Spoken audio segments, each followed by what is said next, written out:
It's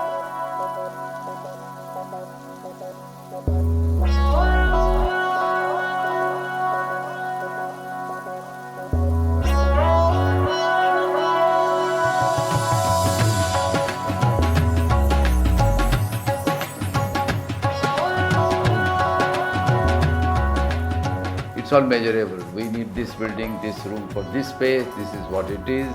We have this much area, this is the cost, and this is the kind of condition of the land, and you must build. So really there is no other scope but to say, like a machine or like a product, you create a product. But my view is slightly different because India is a very different place. India actually doesn't think that building is separate from life. Actually, everything for us is connected to our body, our feelings, our psychology, and our attitude to life. So, for us, everything is related. So, what happens is the moment you distinguish between the two, then the product becomes a process. The space is not really rigid. If the attitude is fluid, the space doesn't remain rigid. But if the attitude is rigid, even the fluid space becomes conditioned. So, naming the space is very, very peculiar. For example, in the city of Ahmedabad, you are here tonight? Yes. So, if you are here tonight, then you should go in the evening to Manek Chowk. Manek Chowk is a place not very far from where you are staying. You are staying in this MG house. Yeah. Today we took the walk. Morning walk. But you see, there is a place, there are places which change in the morning, afternoon, evening, late night and early morning. Same space. The Manek Chowk area has a lot of shops, jewelry and others. But at night, 7 o'clock, 8 o'clock, the shops close and it becomes a place for eating. If everybody comes around and there is a big shop, small little shops come. And then afternoon there are also clothing and others are sold. So the reason is that if you do this, then the society and the space become very interesting. There is a mix between the two. There are layers. There used to be, I always give an example, but it was long ago in India, that whenever we wrote with a fountain pen or with a liquid ink. And if you write the ink, it doesn't dry. So you have to have a paper. So it was an absorbent paper which we used to call blotting paper. We can design. So you make a little thing like this which goes like that. Exactly. So the blotting paper in the first day is white or whatever that color is. After 1 month you don't know what color it is. Yes. And to me that is the best example of life. It's all colors are absorbed, overlapped and transformed. But yet there is an identity there. What is that identity? So the identity is associated with the nature of sacredness. Sacred. What is precious? Yes. Now nature of sacredness is that the kitchen is sacred in Indian culture. Leave aside the prayer room, but the kitchen is also very important. So that what happens is that everything it's the hearth. It is very ancient, it's like perhaps medieval times, this was the major place, a fireplace. Fireplace, in the areas earlier, when there was not this heating, etc., then, that was the place everybody gathered. And so there are places which become sacred, there are places which become multi-purpose, and there are places which can be modified. As a result, the house form is really done with two things. One is what is permanent and what is temporary, transitory. So permanent is only what you don't change, that means the neighbor wall, neighbor's buildings, So even that wall has storages. So you really see a contemporary house, a townhouse. The walls are there and in front is the glass. Here you must have seen in the old houses all brick or stone, wooden things. So wooden things you can replace by glass and it will be a contemporary house. The other thing which is constant or long lasting is climate and the natural resources. So for us, natural resources are very sacred. So all our rituals happen along the natural resources. So now if you then take a place which is, let's say I want to do some religious ceremony here, and this is ordinary use. I will clean this up, and I will do the drawing there, diagram, with white powder, and that is how we do during festivals. The Rangoli? But before that we wash it. We wash the place, then put the diagram, and then you start chanting mantras so that that whole thing gets influenced. And then if you have a water there, if you have flower there, if you have some image there, you evoke the images and they come and take place there. And the water becomes the Ganges water. It's all notion. So reality and notion are very different stories. So actually what it means is that what is in your mind is very important. So the reality is connected to thought, and thought is connected to mind, and mind is connected to our prejudices. So if you take that sequence out, then you are completely free.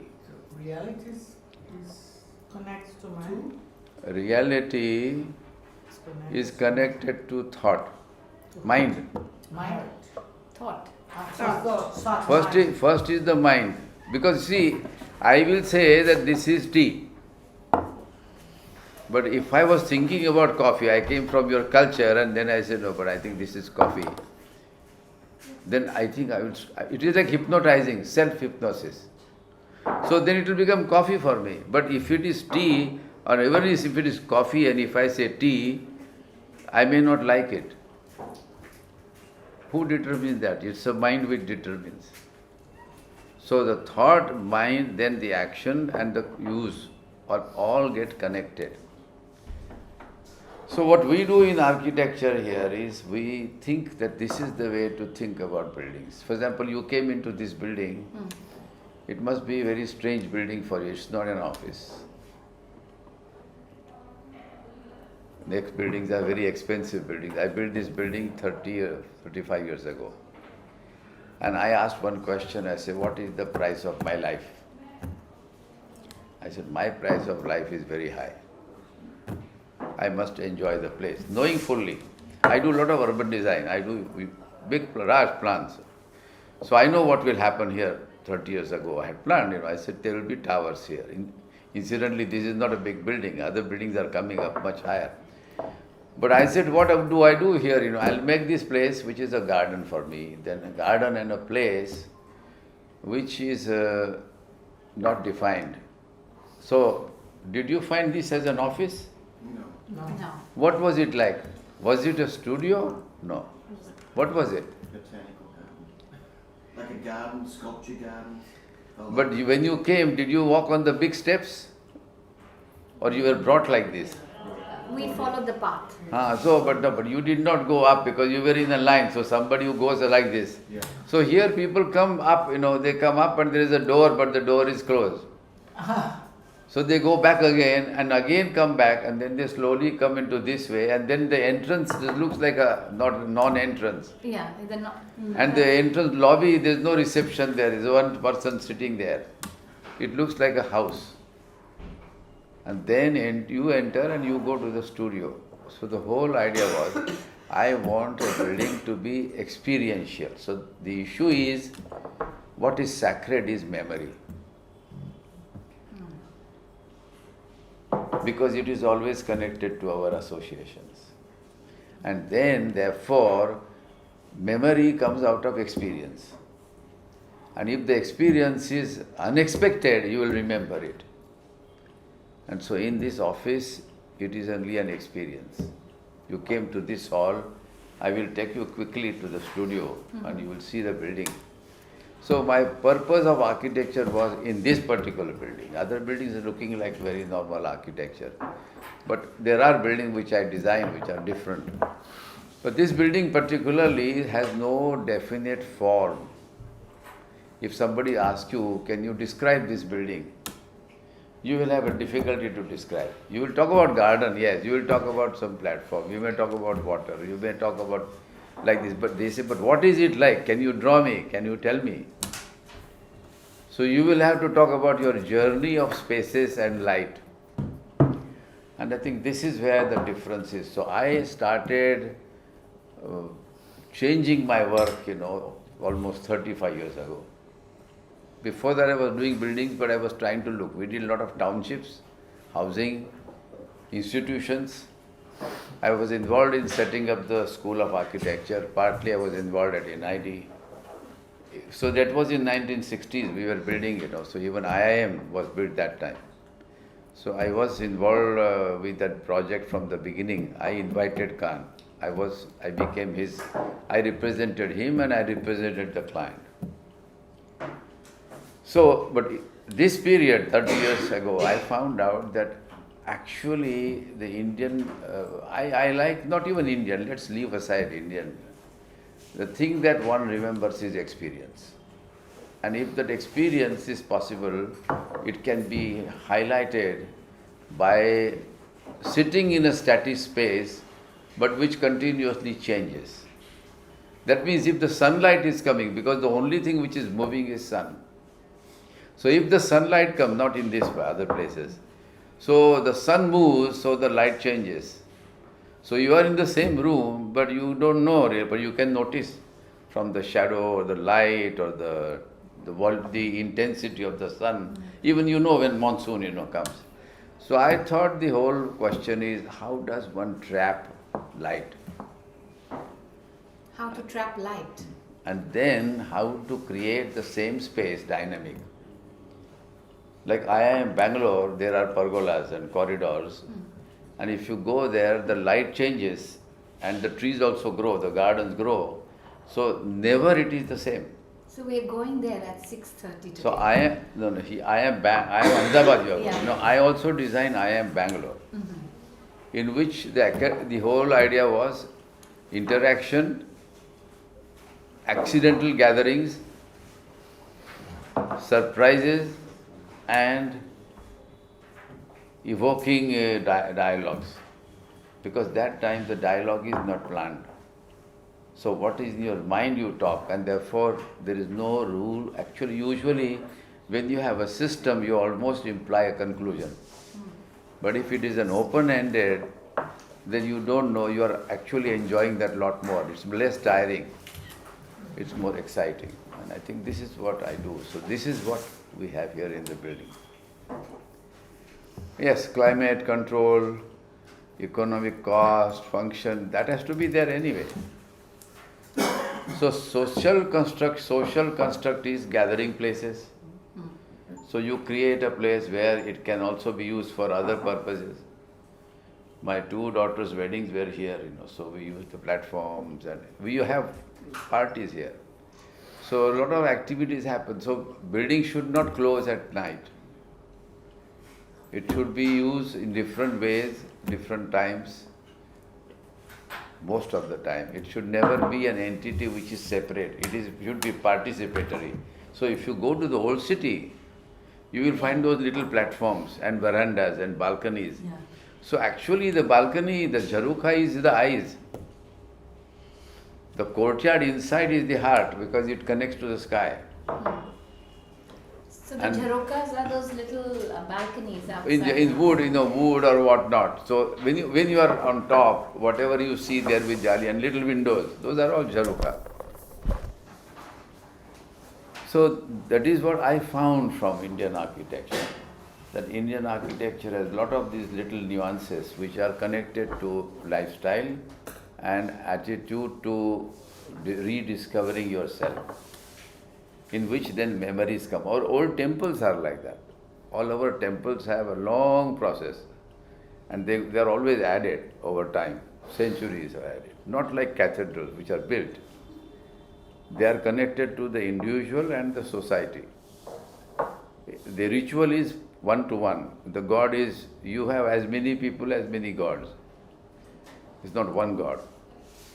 So therefore there can be many shrines at different places and you go and pray. So actually, it's a very interesting attitude to things. How does one relate oneself and discover what one wants to discover? Dr. Doshi, once when we had that conversation at Indraben's home, you had taken that metaphor of the Indian thali Yes. and the way the mind also weaves these different combinations. I'd like you to share a little bit on that. I discovered that how come in India, in the industry, they make these saris, and it is the same sari which is made in millions. But if you see a group of maybe 100 or 10 or 50 women, the sari is the same, but they don't look the same. The wearing is different, the way it is worn. So then I was beginning to find out that if there is a standardization, is it possible that it can become for multiple use in multiple ways?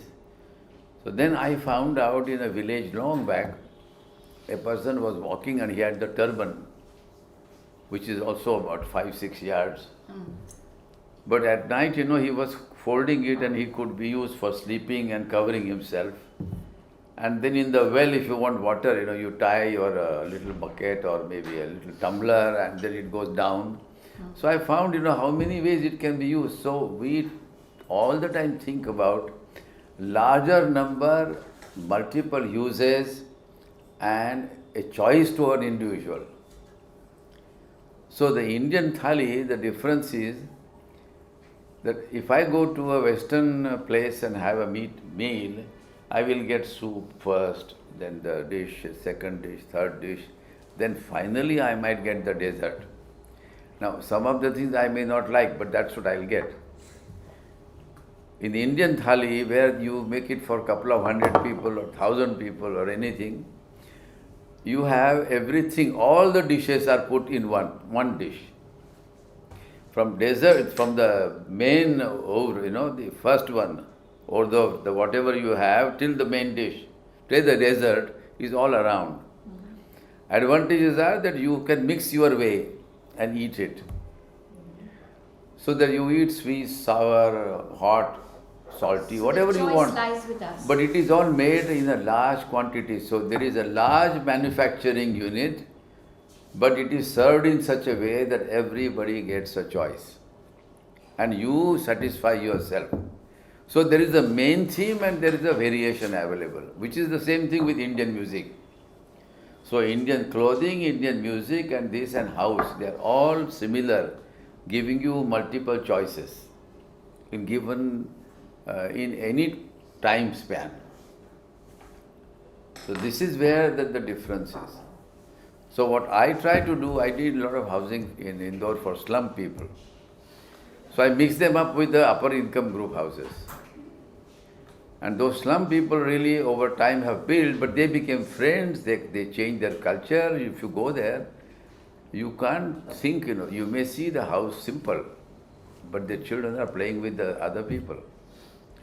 And then they build, and when they build on their own from a plinth, the houses become even better. So we did some model houses and then they have built. There are 4,000 families like this. Actually, there are 8,000 families. But 4,000 were the people who came from the road, the squatters. So we work in squatter settlement in which we think that the street is the key to life. So the street must become flexible until the critical space. A little cart can go in, which they will always respect. But the rest of the encroachments make life characteristic. And friendship comes up, social interaction becomes, sharing becomes very important. This is how I saw in the old poles of Ahmedabad and other places. So we do that, and then I found that is the same thing I should do in big buildings. So interactions is a key to the work. How can we as educators, knowing the spaces are so sacred even for children, to explore and wonder and the curiosity and the light that adds different... No, you see, one question is, first of all, I did my first school, which was done for the Sarabhais, and that was in 1958. Was that the first Montessori school? Yes. So we were with, yeah, so that is the one. Lina Sarabhai, so the mother. So Yes. we had a long discussion. She was the student disciple of Madame Montessori. And her school, which was already was there, was with series of huts. So I said, we will make this school without a corridor. So it is made like a village. So the reason is that students go from one class to the other class. So while they go, they have time to reflect. So it is not like this that when the bell is pressed, the other chap comes in and starts talking something else. You have time to reflect. You can go 5 minutes late or early, no, it doesn't matter. But on the way you see trees, you see rain, you see birds, you see animals, or you may chat. Or you may get lost and come back late. So first thing is education a factory or a home? Is there a scope for a dialogue and interaction? Or it has to be productive in terms of saying, in this much time you should cram this much and deliver me this.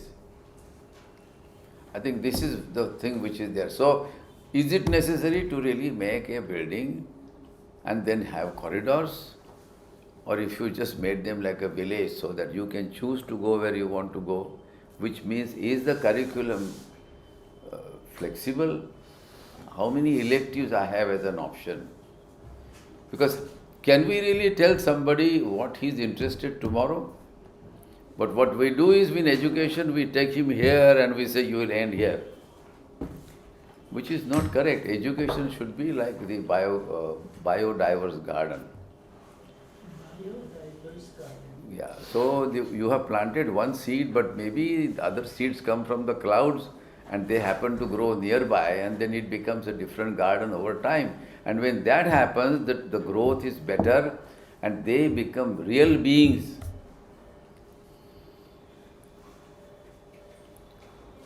So when I started the School of Architecture, there was no exams, there was no pass and fail.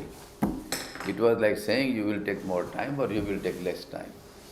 Then teacher and student were not different. We were practicing architects, so we were talking about experiments. So we said, let's explore. So it was all exploration. End of 5 years, you will learn the same things. So you have a workshop and you have a place, and the studio can also become a workshop. So wherever you want to work, you work. There are some places where you do specific things. But the whole idea is, first is that education should not have any doors or no boundaries. Excellent. This is a good pause for us to look at. And any comments? Because I'm very aware of his timing. No, it's okay. We'll take some time. I'm interested in ideas around access for people with special needs and the message a building gives for somebody who may not be able to climb stairs. No, we have now written a thing for them. So we do provide now ramps. You do? Yeah, we do provide ramps in many places now. Even in other schools, wherever it is not there, we are adding ramps. So we are doing that, yes. So a building could be designed to shape the behavior of the people in it and instruct them what to do, or it could be designed to invite them to do what they wish to do. No, I think first purpose of education is to allow that person, individual, to rediscover himself or herself and eventually become what she or he likes.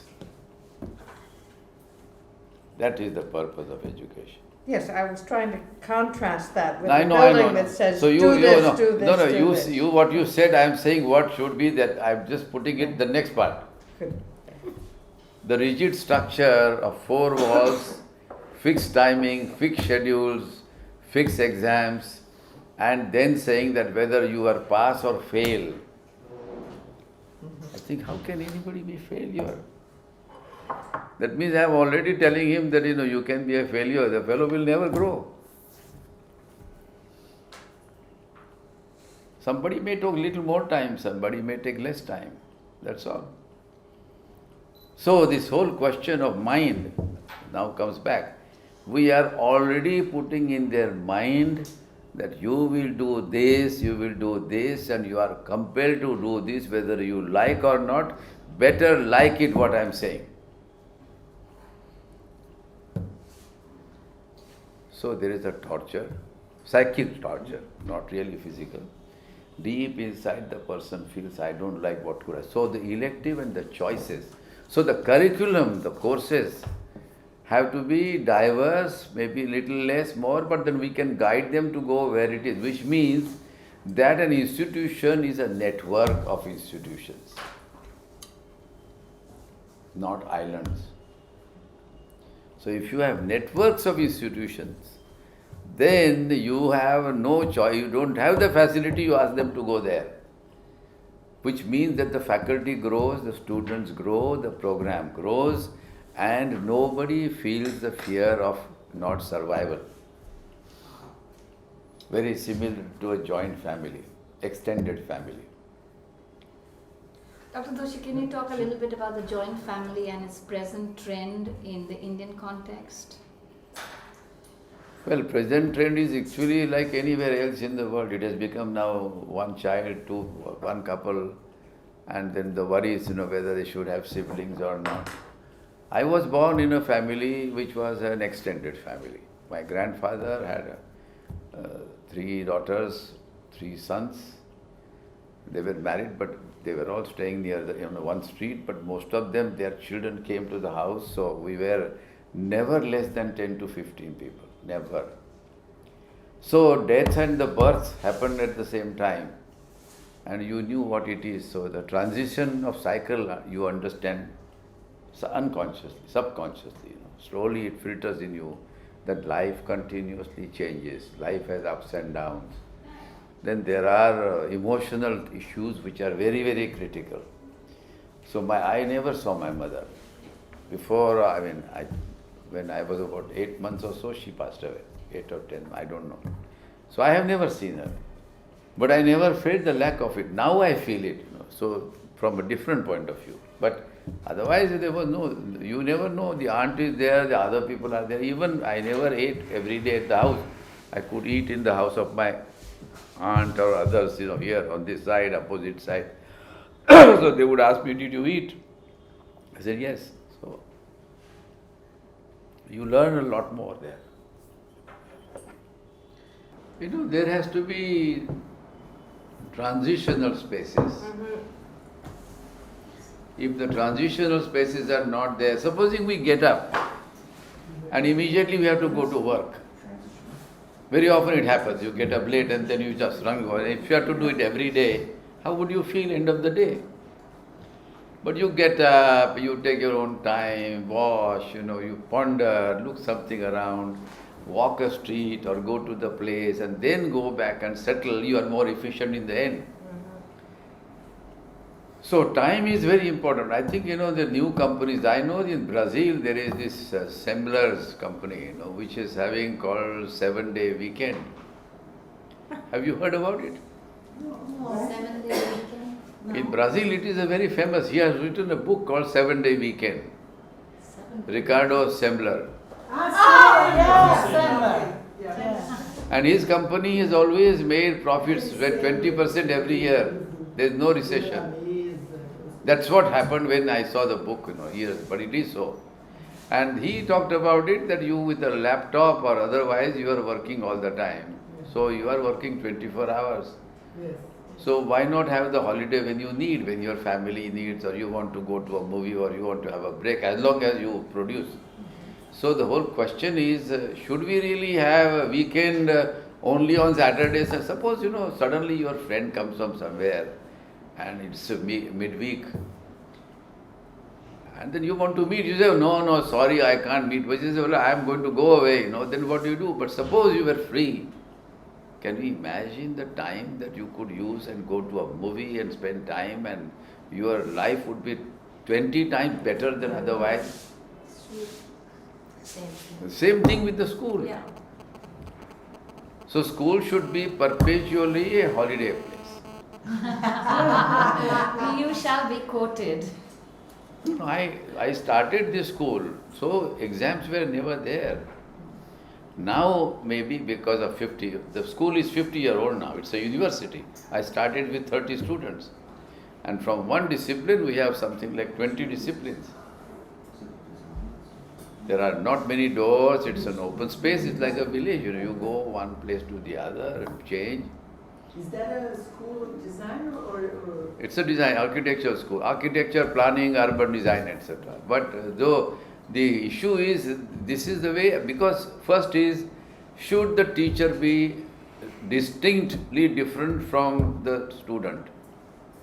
Does he really has to, does he have, he or she has to assume that they are more knowledgeable than the kids? Sometimes the kids can ask some simple question which was never asked. Then what?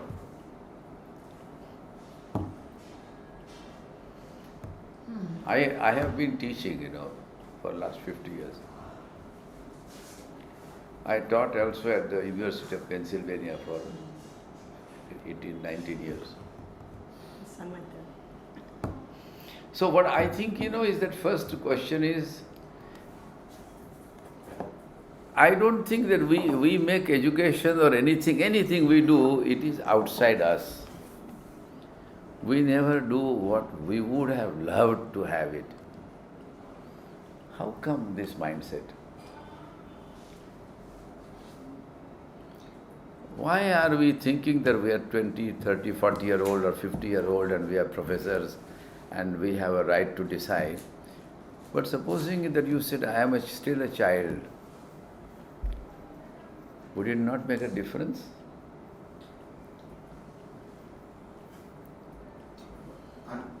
I'm wondering, in your design process, have you and do you include the children, the students in that Yes. design process? How do you do that? You just As opposed to adults? No. You don't think that a person is adult or not. What you are saying. Supposing I said, look, today I came and I had no idea. I don't know why I come to the class. So can you tell me why you have come? Well, why would you come here? No, in the class, you are a teacher and I'm a teacher and I will ask students like this. I said, I have come here, but I don't know what to tell you. But tell me what you discovered this morning. And then you come toward the end about architecture. And not start with architecture lesson A, B, C, D.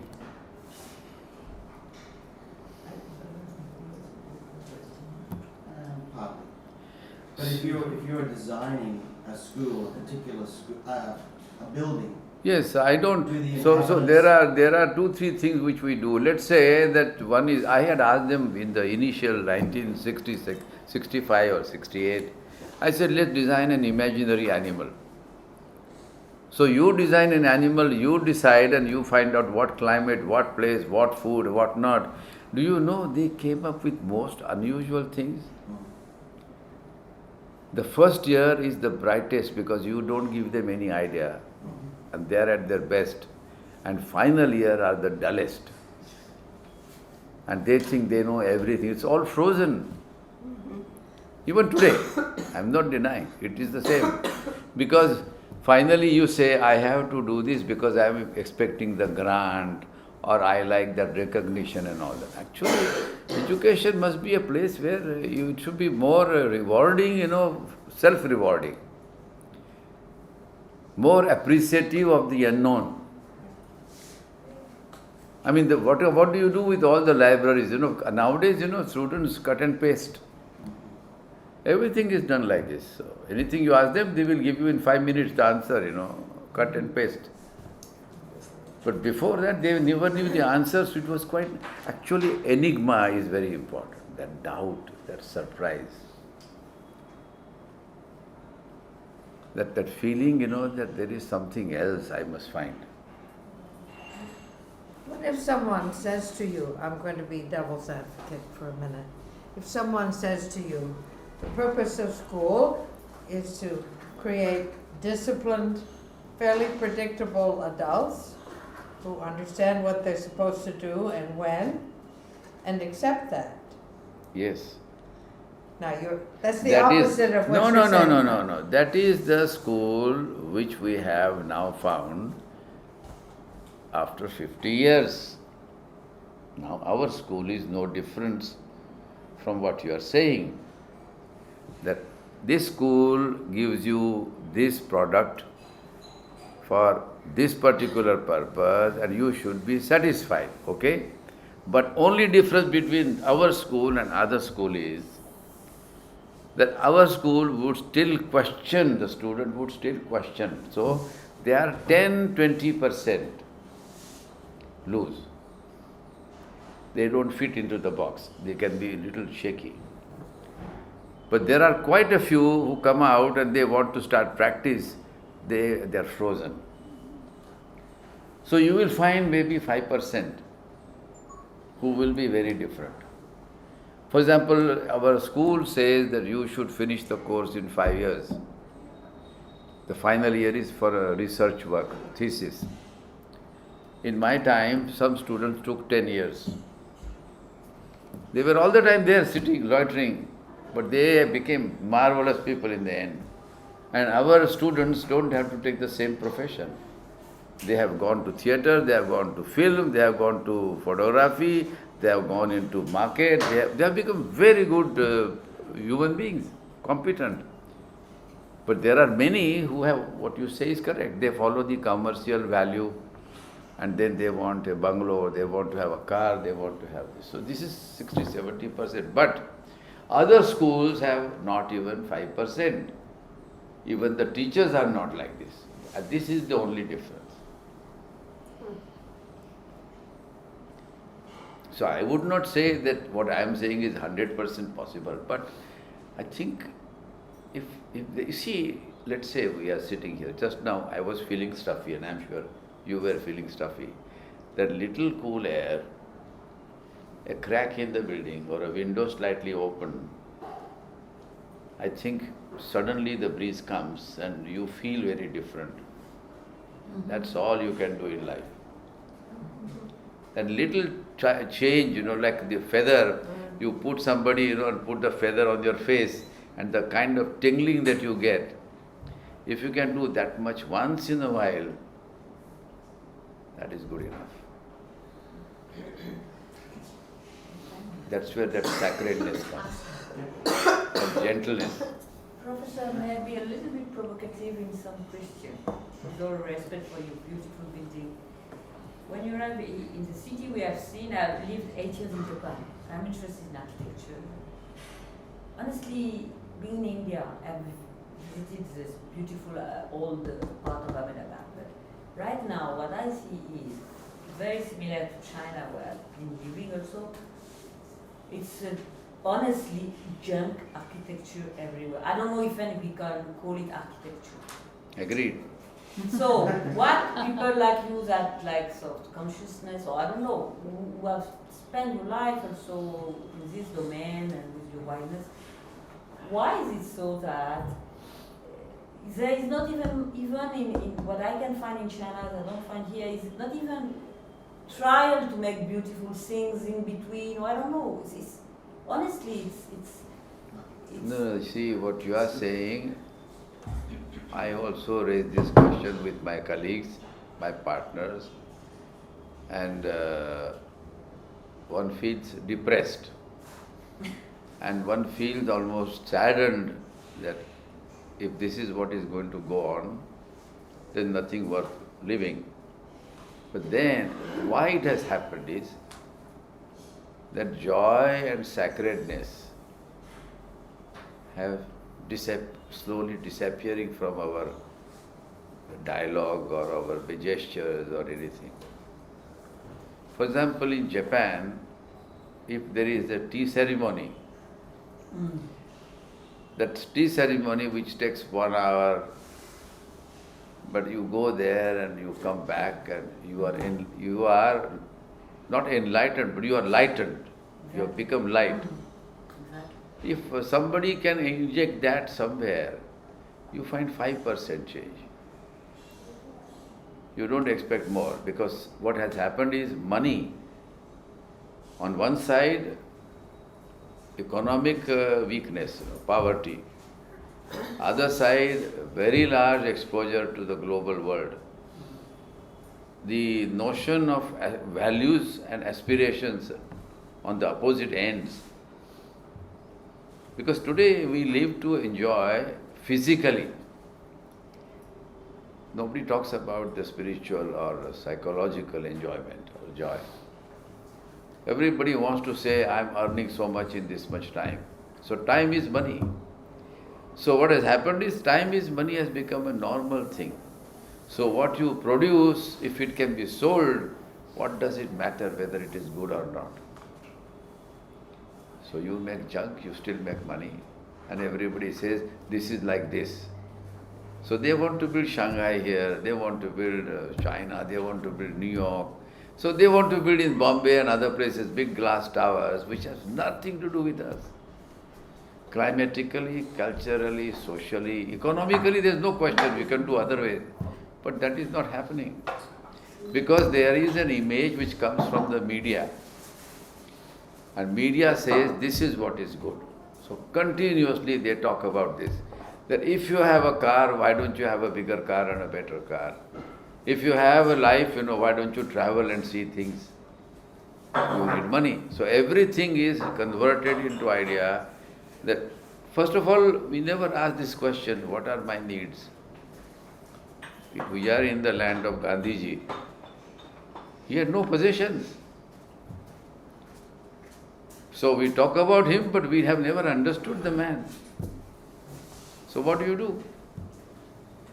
I mean, here is a living example in this city, that the person takes away his last cloth and he only has a loin cloth, little beautifully dressed. The best fashion design you could see. But he lived so frugally and it was all in itself. Because you have to become you have to first find out, so where is the belief? Belief has to come from primary school. That life is not just working, or earning, collecting money or material wealth. I think beside material wealth, there is an intangible spiritual wealth. But since it is not measurable, what do? So there are no museums, there are no music concerts, there are no songs, there are no gatherings which talk about or give you insight of other aspects of life. If that is not there, it is not going to happen. Everybody here, there are so many people who come to the office and work and go away, and you find sad. They have no idea. We have time for just one last question. When you said that the street is the key to life, the street is the key to life. Yes, because, yes, go ahead. I found this here, like, when I came here, I was so enchanted with what's going on the street. I couldn't take my eyes from that. All the time, took a lot of pictures. And the streets here seem to me very different from our Western streets. Yes. Because there's a lot of life going on, lots of difference, lots of people. And I thought that just like as you Yes, told that yes. if I look at the streets all the time, then I understand more about India Yes. and all this. And I don't know what we can do with our streets. Well, The but I tell you, Western- 1 minute, if you go to now Delhi and other place, there are no streets. We have big malls, we have big buildings, everything else, there is no street, there is no bargaining, there is no curiosity. You cannot get lost, you cannot look at things and reject and go somewhere else. You buy a product. You don't bargain, you don't talk. See, street is talking, street is gestures. Street is to sit and talk and discover. I've heard this from Peñalosa, from Bogota. Have you heard about him, Peñalosa? He was the major from Bogota some years ago, and he said that in order to, Bogota was terrible. You are from Colombia? No, No, she's from no, I'm from Brazil. Brazil. But I'm from Brazil, but he came to our town and we met him. And he said that the way to rebuild our cities, is rebuild the street life, just like you said. And he in Bogota, he proposed this to make people, to return the streets to the people, like making cafes and places that they can walk in, and gardens and all this. No, there is another notion, time is money. Big change, time is money. I cannot afford to get lost on the street. Even if I see you as a friend, I'll say hello and I'll move. I will not wait and ask you, I have no time. Yes. This is the other thing that has happened. Time has become money. And with money you can travel.